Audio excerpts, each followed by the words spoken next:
हूँ, आप इन कंपनीज को ऑलरेडी जानते भी हैं, बट आज आपको उनके बारे में डिटेल्ड इन्फॉर्मेशन मिलने वाली है। So number 1 company is Apple.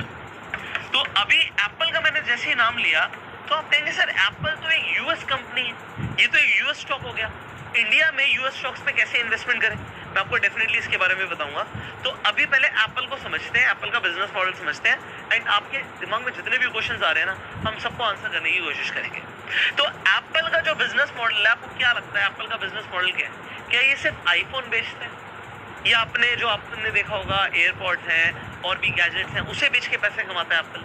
आपको जानकर हैरानी होगी कि एप्पल एक तरीके से टेक्नोलॉजी कंपनी जो है, वॉरेन बफे ने किसी भी टेक्नोलॉजी कंपनी में इतनी इन्वेस्टमेंट नहीं करी जितनी उन्होंने एप्पल के अंदर करी है। तो उन्होंने एप्पल के अंदर ऐसा क्या देखा? आज मैं आपको एक इसका सीक्रेट बिजनेस मॉडल भी बताता हूँ। वो तो एक स्टेटस सिंबल हो गया कि दिखने के लिए भी एक आदमी 20-25 हजार कमा रहा है, बट वो लेटेस्ट आईफोन लेकर आएगा, चाहे ईएमआई पर लेकर आए। तो आईफोन डेफिनेटली आपने समझा एप्पल का है, और एप्पल इससे तो पैसा कमा ही रहा है, बट एक सीक्रेट बिजनेस मॉडल भी समझते हैं। जब आप एंड्रॉइड में, या आप कह सकते हो कि जब आप गूगल के प्ले स्टोर पर जाते हो, तो एंड्रॉइड आपको पता ही ऑलरेडी कि गूगल का है।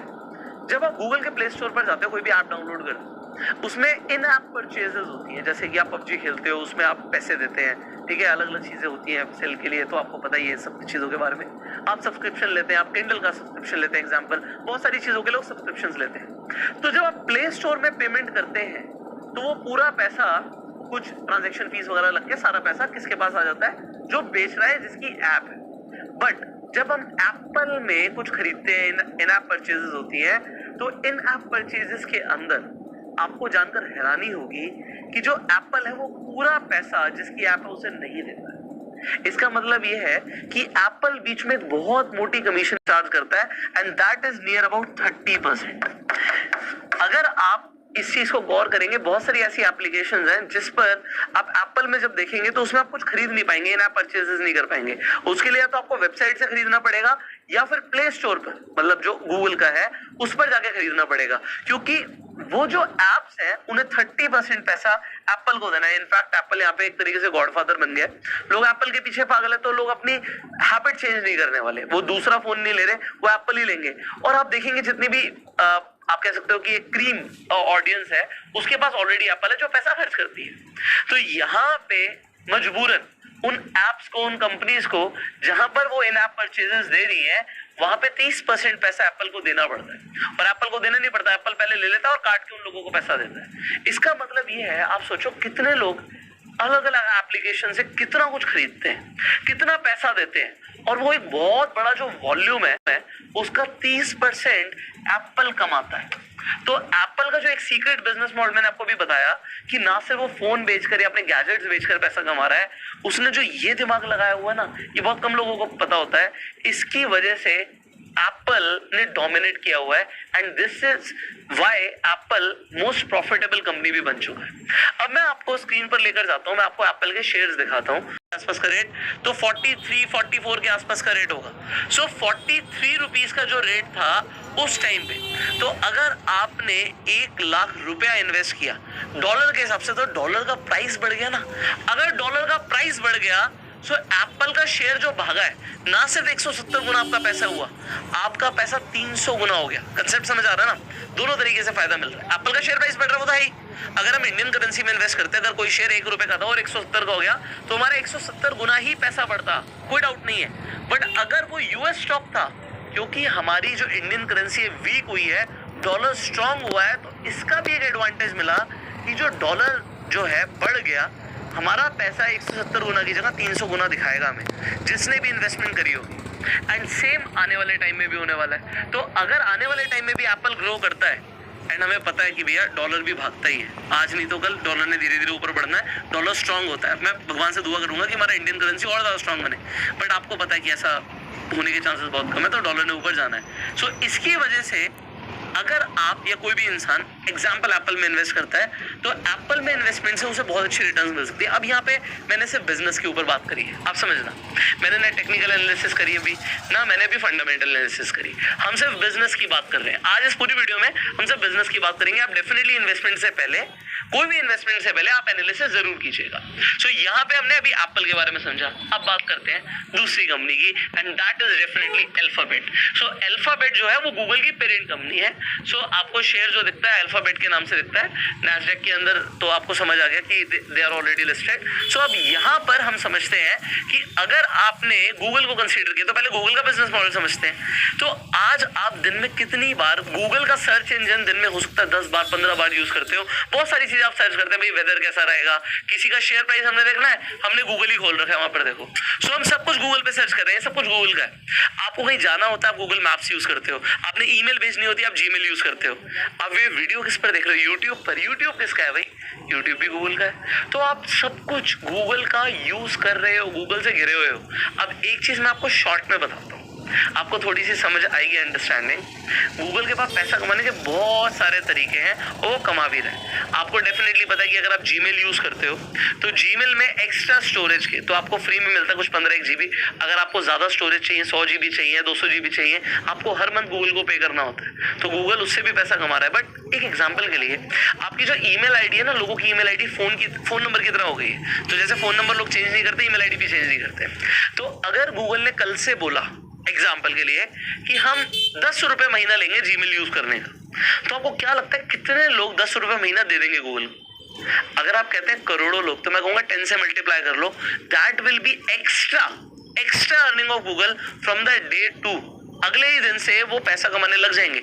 अगर वो कहें जी गूगल मैप्स यूज करने का मैं 25 रुपए महीना लूंगा, तो आपको पता है कि गूगल मैप्स का कोई कंपटीशन आपके आसपास नहीं है। अभी आप एप्पल मैप्स यूज नहीं करते हो, तो अगर गूगल मैप्स आप यूज करते हो तो आपको पता है उसमें सहूलियत है। तो बहुत सारे लोग हैं, आप सोचो कितने टैक्सी ड्राइवर्स हैं, कितने लोग गूगल का मैप्स यूज कर रहे हैं, तो क्या वो 25 रुपए महीना नहीं देंगे? दे सकते हैं। तो गूगल जब चाहे पैसा जितना चाहे कमा सकता है। आज सारी इंफॉर्मेशन गूगल के पास है, हम सबका सारा डेटा गूगल के पास ऑलरेडी है, उसे सब कुछ पता है हमारे बारे में। तो मैं कुछ भी बेच सकता हूँ और वो कमा ही रहा है। मतलब मैं ये नहीं बोल रहा हूँ उसके बाद भी कमाने के लिए बहुत कम सोर्सेज हैं जो वो ये सब करेगा। बट अब एक एग्जांपल के लिए, अभी यूट्यूब है, अब आप सबको पता है यूट्यूब से अच्छी इनकम आती है। अब एडसेंस से अच्छी बात है कि गूगल इतना पैसा देता है हमें कि एक आम इंजीनियर और डॉक्टर जो इंडिया में पूरे साल में कमाते हैं, उतने एक अच्छा यूट्यूबर हर महीने कमा लेता है। तो गूगल बहुत अच्छा पैसा देता है, बट वो हमें कितना देता है? 55%। 45% तो गूगल रखता है ना, यूट्यूब रखता है अपने पास। तो अगर वो सोचो किसी क्रिएटर को 50 लाख रुपए महीना दे रहा है, 1 करोड़ रुपए महीना दे रहा है, तो अगर 1 करोड़ रुपए या मान लेते हैं 55 लाख दे रहा है, तो 45 लाख तो वो भी कमा रहा है। और यहाँ पे एक आदमी की बात हो रही है, चलो एक आदमी ने बहुत ज्यादा कमाया, गूगल कितने सारे क्रिएटर्स के साथ कमा रहा है, यूट्यूब कितने सारे क्रिएटर्स के साथ कमा रहा है। सो उसकी अर्निंग की कोई लिमिट ही नहीं है। यहाँ पे कोई लिमिट नहीं है, वो कितना भी कमाएगा, क्योंकि एडवर्टीजमेंट का पैसा है। और अभी हम ये फेसबुक में भी समझेंगे, अभी नेक्स्ट कंपनी में फेसबुक की बात करने वाला हूँ, सो मेटा की भी बात करने वाले हैं। सो गूगल इज डेफिनेटली, बिजनेस की बात कर रहा हूँ मैं, कोई कॉम्पिटिशन नहीं है, कोई गूगल को टक्कर देने के लिए दूर दूर तक नहीं आ सकता। एंड इसीलिए इसका शेयर भागता ही चला गया 2004 से, और आगे भी मुझे लगता है कि भागेगा। एनालिसिस आप डेफिनेटली कीजिएगा। सो जहां पे 2004 में $52 का शेयर प्राइस था, आज वो आपको दिखता है $2700 से ऊपर का है, $2730। एंड यहाँ पर अगेन अगर कोई भी इन्वेस्टमेंट कर रहा है तो ना सिर्फ अब आपके मन में एक सवाल आ रहा होगा, मैं उसका आंसर अभी दे देता हूँ कि भैया आप क्या बात कर रहे हो, $2700 अगर हम अभी 75 से मल्टीप्लाई करेंगे तो ये लाखों रुपए हो गए। लाखों रुपए का कौन शेयर खरीदेगा? यहाँ पे एक क्लैरिटी मैं आपको देना चाहता हूँ कि एक फर्क है इंडियन स्टॉक्स में और यूएस स्टॉक्स में। आप जब इंडियन स्टॉक्स खरीदते हो तो आपको पूरा स्टॉक खरीदना पड़ता है। एग्जाम्पल के लिए आपको MRF का स्टॉक दिखता है कि भैया 75,000 रुपए का है, तो मुझे 75,000 रुपए पूरे देने हैं, एक शेयर खरीदना है। बट अगर आपको एप्पल का शेयर प्राइस दिखता है, या फिर आपको गूगल का दिखता है, किसी का भी दिखता है, और वहां पर आपको दिखता है कि जी $170 का है, तो आपको $170 पूरे नहीं देने। आप चाहो तो 100 रुपए का भी शेयर खरीद लो, आपको फ्रैक्शंस में शेयर मिल जाएंगे। तो आप चाहे तो $1 का या फिर 100 रुपए का भी शेयर खरीद सकते हो, इट डजंट मैटर। बट आप इंडियन स्टॉक मार्केट में ऐसा नहीं कर सकते। सो यूएस स्टॉक मार्केट और इंडियन स्टॉक मार्केट में फर्क है। सो इंडियन स्टॉक्स को एक शेयर तो कम से कम आपको खरीदना ही पड़ता है, बट यूएस के अंदर ऐसा नहीं होता। यूएस स्टॉक्स के अंदर आप चाहे तो फ्रैक्शंस में खरीद सकते हैं। और आपकी क्लैरिटी को और ज्यादा स्ट्रॉन्ग करने के लिए मैं आपको एक शेयर के बारे में बताता हूँ। अब वॉरेन बफे की कंपनी का नाम क्या है? Berkshire Hathaway. तो अगर हम बर्कशायर हैथवे के शेयर प्राइस पर जाएं तो आपको दिखेगा तकरीबन ये जो शेयर प्राइस है ये 3,80,00,000 रुपए का है। यहाँ पे $5,17,000 है। ये $5,17,000, इसका मतलब समझ रहे हैं 3,80,90,00,000 रुपए हो गया तकरीबन ये। तो मोटा मोटा 4 करोड़ रुपए का एक शेयर कौन खरीदेगा? यहाँ पे इंडिया के अंदर लोगों को भी जमीन बेच के एक शेयर खरीदेंगे, वो फ्रैक्शंस में खरीद सकते हैं। आप चाहो तो 100 रुपए का भी शेयर खरीद सकते हो इस कंपनी का।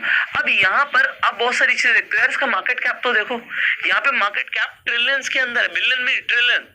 वहां पे पी रेशियो इसका 8.69 का, जो कि मेरे हिसाब से ठीक है। अभी हम एनालिसिस फंडामेंटल नहीं कर रहे, बट अगर आप बिजनेस को समझो, इस कंपनी का जो अर्निंग पोटेंशियल है वो काफी अच्छा है। एंड इसके लिए, इसके हिसाब से, क्योंकि कंपनी अर्निंग भी बहुत अच्छी कर रही है, ये लगातार इसका शेयर भाग ही रहा है। इसका शेयर कभी रुका ही नहीं। क्यों नहीं रुका? क्योंकि यहाँ पर एक चीज समझ आ रही है कि अगर कंपनी प्रॉफिट कमाती है, कंपनी का बिजनेस मॉडल अच्छा है, तो वो कमाएंगी। अभी मैं आपको ये मेरा तीसरा स्टॉक नहीं है, तीसरा हम डेफिनेटली मेटा की बात करने वाले हैं। सो यहाँ पर हम मेटा के ऊपर आ जाते हैं। अभी फेसबुक ने